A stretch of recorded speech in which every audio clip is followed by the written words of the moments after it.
World cup के निकात पर एक और क्वेश्चन ये भी है कि भारत में निपा वायरस का फैलाव हो रहा है। मगरबी बंगाल में एक डॉक्टर और 2 नर्सेस समेत 5 अफराद में इस वायरस की तस्दीक हो चुकी है। ये वायरस सांस की तकलीफ और जानलेवा दिमागी सोजिश का बायस बनता है। अगर आने वाले दिनों में ये वायरस फैलता है तो शायद फिर ऑस्ट्रेलिया और इंग्लैंड समेत दीगर अहम टीमें भी भारत जाने से इनकार कर दें। पाकिस्तान की जानिब से वर्ल्ड कप में शिरकत या दीगर ऑप्शंस के हवाले से फैसला जुम्मा या पीर को अब कहा जा रहा है कि एक्सपेक्टेड है। भारतीय मीडिया पाकिस्तान के इस मुतवक्का फैसले की वजह से बौखलाहट का शिकार है। भारतीय मीडिया में मुसलसल पाकिस्तान को गीदड़ भपकियां दी जा रही हैं। कभी भारत ये कहता है कि वर्ल्ड कप में पाकिस्तान की जगह बांग्लादेश को शामिल करने का अब सोचा जा रहा है, तो कभी PSL पर पाबंदियां लगाने की धमकियां दी जा रही हैं। भारतीय स्पोर्ट्स तज्जिया के चोपड़ा ने कहा है कि अगर पाकिस्तान ने वर्ल्ड कप में शिरकत से इनकार किया तो फिर पाकिस्तान की जगह बांग्लादेश को खिलाया जा सकता है। डॉक्टर नुमान नियाज हमारे साथ हैं। Thank you so much for joining us. So exactly world cup के लिए पाकिस्तान ने टीम का ऐलान तो कर दिया है। पाकिस्तान के मैचेस भी श्रीलंका में हैं, तो क्या हो सकता है आइंदा आने वाले दिनों में? देखें फरिया, इससे पहले कि हम डिटेल में जाए ना, मैं तो हैरान हो गया हूँ। आकाश चोपड़ा मुझे बड़े ही रीजनेबल कमेंटेटर लगते थे, बड़ा ठक्के वाला प्लेयर था, बट ये रिडिकुलस बातें, एब्सोल्युटली रिडिकुलस बातें कर रहे थे कि एक तो आईसीसी लेजिस्लेटिव बॉडी है जो कि फुल मेंबर बोर्ड पे के वोट्स पे चलती है, ये फीफा की गवर्निंग बॉडी नहीं है। How could you compel, ICC compel नहीं कर सकता ऑस्ट्रेलिया को, इंग्लैंड को कि जी आप पाकिस्तान के साथ नहीं खेलेंगे या प्लेयर नहीं भेजेंगे। ये ब्लैकमेलिंग तो खुद ही वो बता रहे हैं कि हम ब्लैकमेलर्स हैं, नंबर 1। नंबर 2, उन्होंने एक इंडिया पाकिस्तान मैच की बात की है तो आकाश चोपड़ा को ये रिकॉर्डिंग जरूर भेज दीजिएगा जो मैं भी आपको बोलने लगा हूं। मुझे ये बताइए कि 14-2 से वोट आउट होता है बांग्लादेश की अपील, यानी कि पाकिस्तान और बांग्लादेश आइसोलेटली वोटेड देते हैं कि जी उनके वेन्यू शिफ्ट कर दिया जाए, जो कि उनका प्रिंसिपल स्टांस था और जेन्युइन स्टांस था बांग्लादेश का। वही स्टांस था जो इंडिया लेता है, या वही स्टांस था जिसमें पाकिस्तान ने कहा था हम इंडिया नहीं जाएंगे तो हमें श्रीलंका में मैचेस अलॉट हुए थे। वही जो दुनिया के जो मेंबर बोर्ड्स थे उन्होंने पाकिस्तान की फेवर में वोटिंग की थी। तो क्यों की थी? ठीक है जी, वो इसलिए की थी कि ये भूल गए आकाश चोपड़ा साहब, शायद अपना होमवर्क नहीं करते, कि इंडिया पाकिस्तान का ये आलम है कि आईसीसी चैंपियंस ट्रॉफी 2017 पाकिस्तान 8वें नंबर की टीम थी, इंडिया पहले नंबर की टीम थी, दोनों डिफरेंट पूल्स में थे। ब्रॉडकास्टर ने गिट्टे गोडे पकड़े, हाथ जोड़े आईसीसी के कि खुदा का वास्ता रूल बेंड करके इनको एक पूल में डाला जाए। उसके बाद से आज तक आकाश चोपड़ा से पूछें कि इंडिया पाकिस्तान क्यों रखा जाता है एक ही पूल में। वाई? बिकॉज पाकिस्तान की आप परफॉर्मेंस को कंफ्यूज ना करें या आईसीसी रेटिंग को कंफ्यूज ना करें कि वो 7वें नंबर की टीम है। पाकिस्तान की जो ब्रांड इक्विटी है वो बहुत बड़ी है। वो कैसे बड़ी है? वो अब हैरान होंगी कि 2021 का जो एक मैच की ये बात कर रहे थे इंडिया पाकिस्तान का, उसमें 167 मिलियन व्यूअर्स थे। जो 2023 का जो वर्ल्ड कप का मैच था इंडिया पाकिस्तान का, हालांकि कोई कंपटीशन नहीं था, 265 मिलियन व्यूज थे। और जो पहली कंटार पे रेटिंग थी 2025 के एक दकियानूसी मैच की जो दुबई में इंडिया पाकिस्तान का चैंपियंस ट्रॉफी 2025 में हुआ। अब ये जो रेटिंग्स हैं ये ट्रांसलेट होती हैं कमर्शियल एयर टाइम में। तो इंडिया पाकिस्तान के एक चैनल, इंडिया का एक चैनल जो ये ब्रॉडकास्ट करता है, उसके 10 सेकंड के स्लॉट की जो प्राइस है दैट इज $18,750।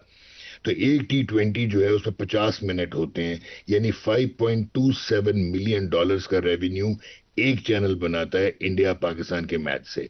ओवरऑल जिस दिन इंडिया पाकिस्तान का मैच होता है वर्ल्ड वाइड जो ब्रॉडकास्ट करता है तो रेवेन्यू जाता है $1.13 बिलियन। और 30 से $50 मिलियन की बाकी टाइटल स्पॉन्सरशिप वगैरह होती है। 4 से $6 मिलियन जो है वो आपका डिजिटल का होता है। अब इसमें एक और बात, आपको बहुत गहरी बात बताऊंगा और नोट करें, एक्सक्लूसिव बात बताऊंगा कि ये जियो स्टार जो है वो एक कंसोर्शियम है जो कि मुकेश अंबानी ओन करते हैं, रिलायंस ओन करता है, और 40% ऑफ इंडियन ब्रॉडकास्ट मार्केट वो ओन करते हैं। ठीक हो गया।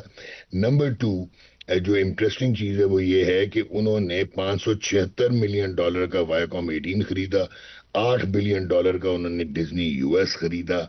उसके बाद उन्होंने $3.1 बिलियन के आईसीसी के राइट नेक्स्ट साइकिल के खरीदे। $6.02 बिलियन उन्होंने आईपीएल में इन्वेस्ट किए हुए हैं। जब ये 2024 का आईसीसी ने टूर्नामेंट जो है वर्ल्ड कप T20 वो करवा दिया वेस्ट इंडीज और यूएस में, तो प्रोडक्शन कॉस्ट डबल ट्रिपल हुई, तो लॉसेस हो गए जियो स्टार को। तो उन्होंने पनाह मांगी, उन्होंने कहा हम ये राइट्स वापस कर रहे हैं। कोई और ब्रॉडकास्टर राइट्स उठाने को तैयार नहीं था, तो आईसीसी ने $1 बिलियन की कंसेशन देके इसकी प्राइस $2.1 बिलियन की। ठीक हो गया। अब आए आप इस टूर्नामेंट में, अगर इंडिया पाकिस्तान नहीं खेलता तो जेन में रखिएगा कि 55 मैचेस जो होने हैं जियो स्टार ने उसके $911 मिलियन इन्वेस्ट किए हुए हैं, वेरे दुनिया के तमाम ब्रॉडकास्टर्स ने मिला के $60.3 मिलियन यूएस डॉलर जो है वो किए हुए हैं। तो सबसे बड़ा जो डिजास्टर होगा वो जियो स्टार को लॉसेस करना पड़ेगा। और आईसीसी के फ्रेमवर्क में पाकिस्तान एक वाइटल कॉग है। और ये सोच लें कि मुकेश अंबानी जो हैं वो बिगेस्ट डोनर बीजेपी के भी हैं। एक और आपको जल्दी से बता दूं, you will be short of time, but India की हठधर्मी की वजह से इंडिया में होस्ट थे वो एशिया कप के, तो वो चाह रहे थे कि ना हो पॉलिटिकल आपकी जो एक्सट्रीमिज्म था उनकी तरफ से, इंडिया की बीजेपी की तरफ से। तो उन्होंने कहा जी नहीं होगा। उसके लिए उनको 3 मेंबर बोर्ड दरकार थे जो फुल मेंबर्स हों एशिया में। उसमें श्रीलंका, अफगानिस्तान और जो है अपना इंडिया वो वोट करने जा रहे थे। तो ब्रॉडकास्टर्स ने कहा भाईजान ठहर जाएं। ना सिर्फ कि वो मूव आउट किया गया इंडिया से यूएई, अब 3 मैचेस इंडिया पाकिस्तान के हुए। तो पाकिस्तान, एक चीज आप क्लियर कर लें, बांग्लादेश के साथ सॉलिडारिटी और पॉलिटिकल रिलेशनशिप ऐसा है, और जो बांग्लादेश ने कैरेक्टर दिखाया है, ये जो मर्जी कहते रहे कि वो बांग्लादेश को ऑफर करेगा, बांग्लादेश नहीं जाने वाला गिवन सर्कमस्टांसेस में। वो भी सॉलिडारिटी दिखाएगा पाकिस्तान से, नंबर 1, क्योंकि उन्होंने बहुत ज्यादा पॉलिटिकल भी उनका है। असम में अभी इलेक्शंस हैं इंडिया के, बंगालीज के दिखाएगा, यू अगेंस्ट। Believe that? अच्छा, और जो हाँ जी, I totally believe that now in the current circumstances ये हसीना वाजिद की गवर्नमेंट नहीं है, वो इंडिया में बैठी हुई है, एग्जाइल प्राइम मिनिस्टर। सो अब बांग्लादेश को तो अव्वल तो आप ऑफर नहीं करेंगे क्योंकि बोर्ड ने उनकी रिक्वेस्ट को जो है वो आउटवेट किया था। तो आप आईसीसी जो है वो अभी आज शारदा उग्रा जो इंडिया की जर्नलिस्ट हैं, क्योंकि वो बहुत कंसेंशियस और ऑनेस्ट है, उन्होंने कहा है कि ICC is BCCI Dubai office. अच्छा, अब यहाँ पे लास्ट चीज ये है कि आईसीसी एक डेमोक्रेटिक बॉडी थी जो न्यूट्रल नहीं थी, लेकिन वो अब इंडिया के साथ खेल रही है। और बाकी ये जो 12 बोर्ड ने सपोर्ट किया, इंक्लूडिंग ऑस्ट्रेलिया, इंग्लैंड, और वो टेल बैक कर रहे हैं बीसीसीआई की because of the economic matrix. तो पाकिस्तान की सॉलिडारिटी बांग्लादेश की तो वो दिखा चुका है, वोट भी कर चुका है। आपके चेयरमैन 4 दिन पहले स्टेटमेंट भी दे चुके हैं कि प्रिंसिपल स्टांस है, ब्ला ब्ला ब्ला। अब इंपॉर्टेंट क्या है कि इंडिया गवर्न करता है इलीगली, इलिजिटिमेटली, अपना फाइनेंशियल मसल यूज करके इस वर्ल्ड क्रिकेट को उसने हॉस्टेज बना लिया है। तो आप जहां पे पॉलिटिकली उनको अभी आप साथ राफेल कराते हैं और आपके ये वाले इश्यूज हैं कि इंडिया इस वक्त बेचारा फारिग हुआ हुआ है, तो पॉलिटिकल नैरेटिव आपका किल हो जाएगा अगर आप जो है वो अभी स्टैंड नहीं लेते। क्योंकि आपको इंडिया की सब्सर्वियंस करनी पड़ेगी। उन्होंने ट्रॉफी नहीं ली, वायलेशन की, they brought national game to disrepute, handshake नहीं किया। सूर्य कुमार ने पॉलिटिकल स्टेटमेंट्स दी रिडिकुलस, जो कि कभी क्रिकेट की हिस्ट्री में नहीं हुआ था।